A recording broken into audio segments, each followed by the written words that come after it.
कल्याणमधल्या एका सोसायटीमध्ये धक्कादायक प्रकार समोर आलाय। किरकोळ वादावरनं हाय प्रोफाईल सोसायटीमध्ये राडा झाला।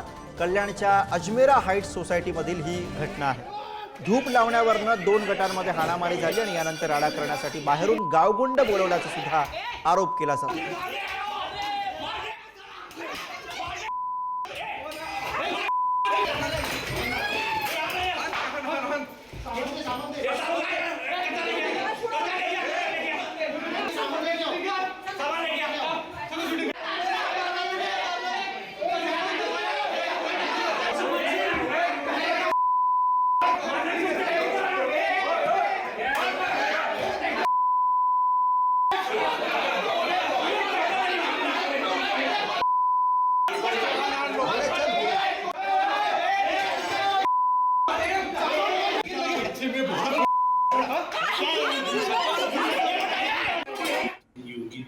रेसिडेन्शियल सोसायटी आहे।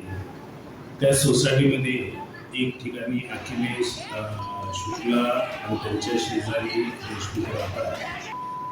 धूपचं जे धूप आहे, धूप लावण्यावरून धूप एकमेकाच्या घरात जाते म्हणून दोघे एकमेकाला शिवीगाळ केली, मारहाण केलेली आहे। मारहाणीमध्ये देशमुख जखमी आहेत। दोघांच्या तक्रारीवरून दोघांची क्रॉस गुन्हे दाखल करण्यात आलेले आहेत आणि तपास आणि चौकशी चालू आहे।